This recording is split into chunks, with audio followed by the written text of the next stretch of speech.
Thank you, Dr. Bob Gill, for joining us again this week. This is actually not about Wes Streeting or Keir Starmer, so I'm sure you'll be delighted about that, Bob.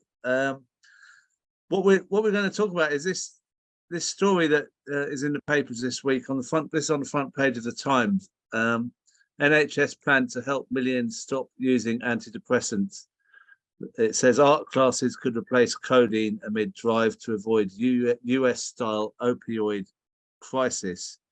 Now, we spoke once before about the increasing use of antidepressants, especially with young people as well. Well, I'm not sure how easy it is to actually get people off antidepressants. Does that sound too simplistic, what you see in that newspaper? Hi, Crispin. Yes, I think you're right. It is a bit simplistic. Also, I think the comparison with America and the opioid crisis is not a good one. Let's not forget the opioid crisis in America was driven by the actions, the promotion, the high-level marketing of OxyContin by a big drug company there, which we haven't thankfully had in this country because we have more regulation. We don't have direct-to-patient advertising. We don't have the levels of drug company, infiltration, bribery, gift giving to the medical profession. So we're not in the same league. In terms of antidepressants, well, unfortunately, the use of antidepressants is growing, but this is just one of the diseases of despair, addiction, alcohol use, depression.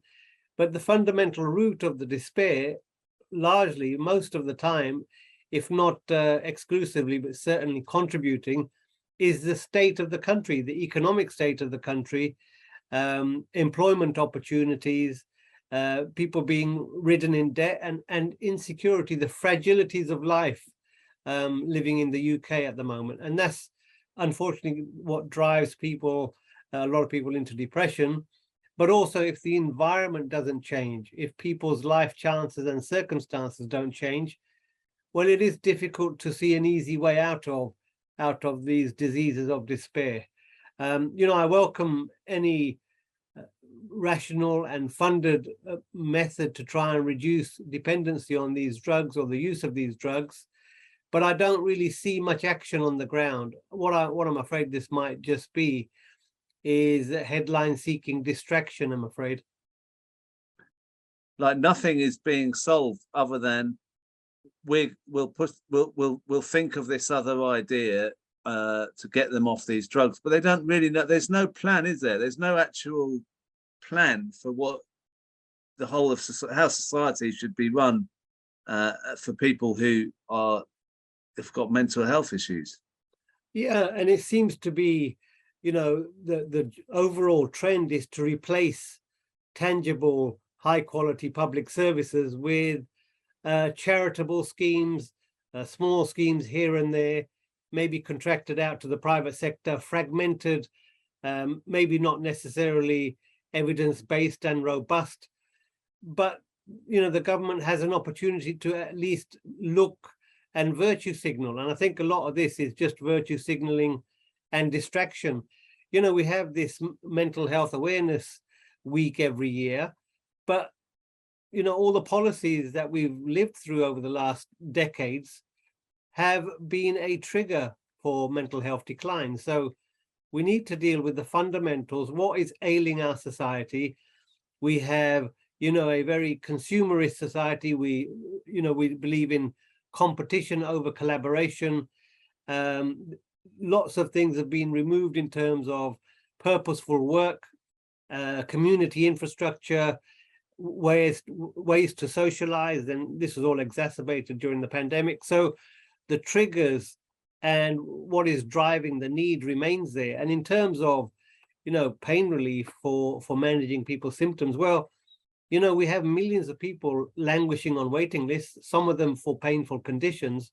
We need to treat those people, don't we? We need to do their hip replacements, get to the fundamental root of the problem. Otherwise, they will end up on stronger painkillers, and that leads to longer term problems. Just one more thing about this is about addiction. Do you think that this country has an understanding of addiction? Because I mean, just comparing with America, they're talking about opioids over there. You know, in America, if you get caught drink driving a few times, you're referred to AA or some addiction counselling. We don't seem to have that on our radar here, do we? Do you think that's something we're missing in this country, that we don't understand addiction? I think there is a tendency, particularly amongst the right wing, to treat addiction as criminal rather than a health issue, and you know, things are moving in the right direction, but not quickly enough. You know, we criminalize possession of cannabis, for example. We've ratcheted up the sort of grading of these drugs, and in America, although you say that people are signposted to other supportive services, but they have a huge prison population, and a lot of them for non-violent crimes, and most of those related to either drug use or minor dealing. So we end up creating a sort of prison industrial complex based on people resorting to soft drugs and harder drugs to escape the misery of their existence.